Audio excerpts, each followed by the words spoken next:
Matahom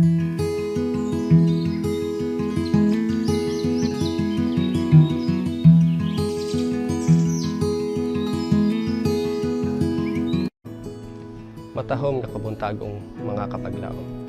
Hatong nisgutan ni ining adlaw maong atong morning devotional nga nagpuluhan ang ganti sa maga madaugon.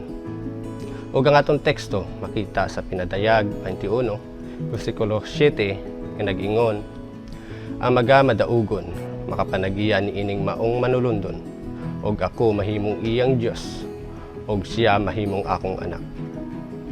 Wala kita nakahibalo kung unsa kaduol ang katapusan sa tanang butang. Wala nato nabati ang pagpanginanglan ug magmadaugon matag adlaw ug pagsiguro nga mabatunan ang walay katapusang ganti.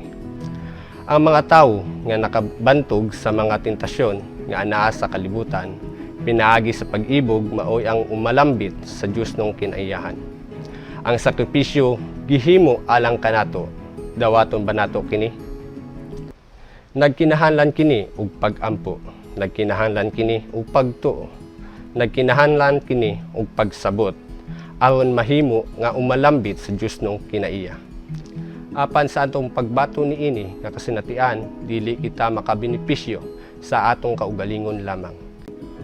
Kita nagahatag sa tanang palibot kanato og obedensya nga kita mahimo nga mga umalambit sa Dios nung kinaiyahan.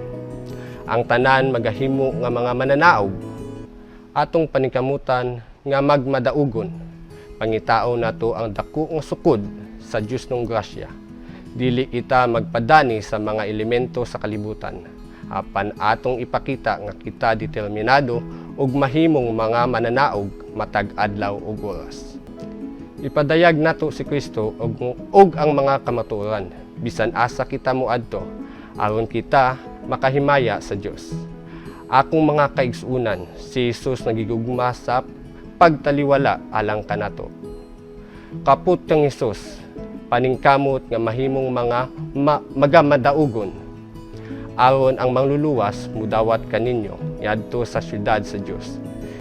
Diin kamo makaawit sa mga makadaugan sa nagatubos ng grasya, ug daw unsa ka malilipay nga lantawon kun ang kordero sa Dios magbutang sa ulo sa mga tinubos sa purong-purong sa kadaugan. Dili na ikaw magdala ngadto sa tentasyon ug sa sala, makita nimong hari nga iyang katahom. Ug kadtong imong natabangan nga makaadto sa langit, magtagbo kanimo didto. Sila mugakos kanimo ug muila kung unsang imong nahimo alang kanila. Ikaw nagbantay kanako, sila muingon, ikaw nagampo alang kanako. Kitabangan mo ako nga maangkon ang langit. Magpadayon kita diya sa kusog sa labing gamhanan, nga maghuna-huna sa kalipay, nga butangan sa atong atubangan sa pagtan-aw sa iyang nawong diya sa giharian sa Dios ug sa dili na pagbiya sa walay katapusan. Atong hinumduman nga kita mamahimong mga umalambit sa Dios tong kinaiyahan, ug nga ang mga malulunda sa Dios anaa sa atong palibot, nga kita dili kinahanglan nga mabantog sa sala. Ipadala nato ang atong mga pangaliya yadto sa trono sa Dios sa panahon sa pagsulay, ug diha sa pagtuo mukapot sa iyang Dios nung gahom. Magampo ta mga kapaglaom. Amay namo nga balaan migugmaon.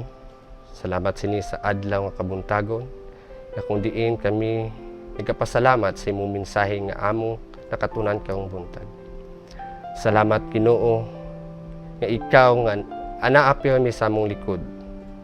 Salamat sa imong grasya, salamat sa imong gugma.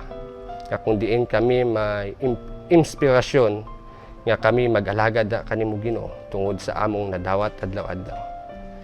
Pasayloa kami Ginoo kung asa man kami napakyas da sa mga tubangan. Sa ngalan ni Jesus ni personal na umong luwas. Amen.